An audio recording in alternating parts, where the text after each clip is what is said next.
A ver, imagínense esto por un momento. Un hombre en pleno siglo XIX escribiendo sobre submarinos eléctricos, viajes a la Luna y hasta una especie de red de comunicación mundial. Bueno, pues ese hombre era Julio Verne, y hoy vamos a clavarnos en su historia para entender cómo es que no solo escribía novelas de aventuras, sino que, bueno, parece que de verdad escribió el futuro.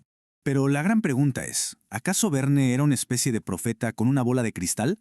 ¿O era simplemente un genio que sabía leer las señales de su tiempo mejor que nadie? Esa es la duda que vamos a intentar resolver. Y les adelanto que la respuesta es mucho, mucho más interesante de lo que uno creería. Para entender al visionario, pues primero hay que entender a la persona. Y la historia de Verne, fíjense, empieza con un acto de total rebeldía. Una decisión que lo puso en contra de su propia familia y que sin saberlo fue el primer capítulo de una leyenda. El destino de Verne parecía estar escrito, ¿no? Nació en una familia de abogados, se fue a estudiar Derecho a París, todo para seguir la tradición familiar. Pero en 1849, justo con el título en la mano, decidió dar un giro de 180 grados. Le dijo a su padre que lo suyo, era la escritura. La reacción fue brutal. Su papá le cortó todo el apoyo económico de un día para otro y lo dejó luchando por sobrevivir en las calles de París. Y la desesperación de esos años se siente en sus cartas. Hay una que le escribió a su madre que es tremenda. Describe su vida con un humor negro súper desolador, diciendo que su existencia estaba limitada al norte con el estreñimiento, al sur con la descomposición. O sea, esta no es la imagen que tenemos del gran aventurero. Es el retrato de un joven artista que estaba al límite, peleando no solo por su arte, sino literalmente por su salud, en un París al que no le importaba nada. Y fue justo esa terquedad, esa perseverancia, la que lo catapultó a su época de oro.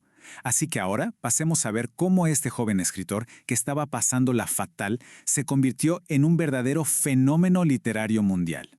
Todo, absolutamente todo, cambió con un apretón de manos. El editor Pierre-Jules Hetzel vio algo en Verne que nadie más había notado, y le ofreció lo que para cualquier artista en problemas es un sueño hecho realidad, un contrato por 20 años.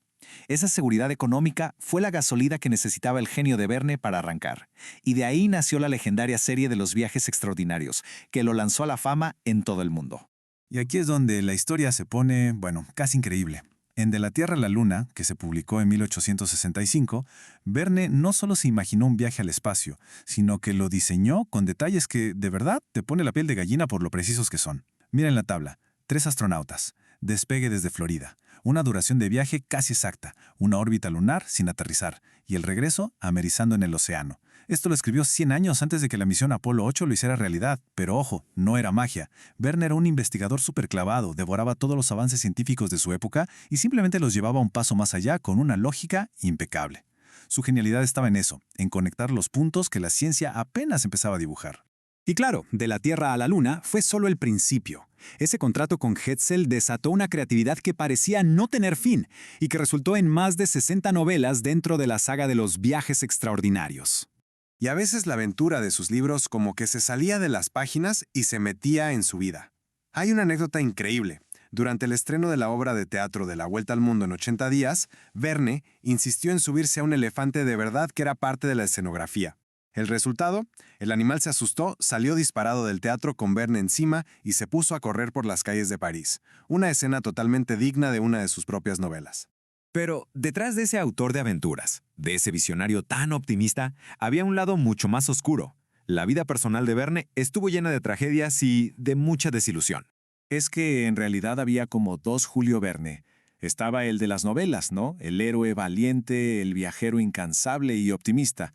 Y luego estaba el hombre de carne y hueso, que estaba atrapado en un matrimonio complicado, con una salud que siempre le daba problemas y atormentado por la relación con su hijo Michel.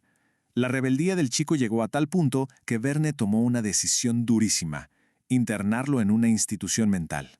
Y la tragedia tocó fondo en 1886. Su propio sobrino, Gastón, de 25 años, le disparó en una pierna.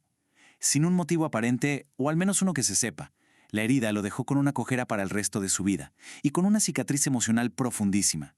Para colmo, el incidente se ocultó a la prensa y Gastón pasó el resto de sus días encerrado en un manicomio. Todas estas tragedias personales, y encima la muerte de su editor y amigo Hetzel, dieron inicio a su última etapa como escritor, una que los expertos llaman el desencanto. En sus últimos libros, la ciencia ya no es esa fuerza maravillosa de progreso.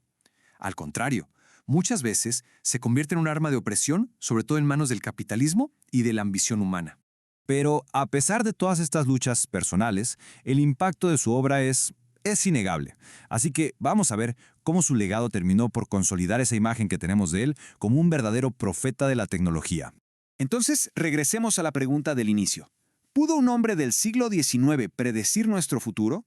Pues la evidencia es abrumadora. El submarino eléctrico, las naves espaciales, el helicóptero, incluso se adelantó a una red de comunicación global, básicamente nuestro Internet, en una novela que en su momento fue rechazada por ser demasiado pesimista.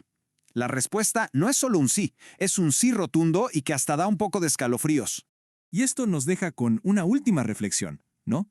Si Verne fue capaz de imaginar nuestro presente desde su pasado, usando solo la ciencia y la tecnología de su época, ¿qué estamos imaginando nosotros hoy que se va a convertir en la realidad de mañana?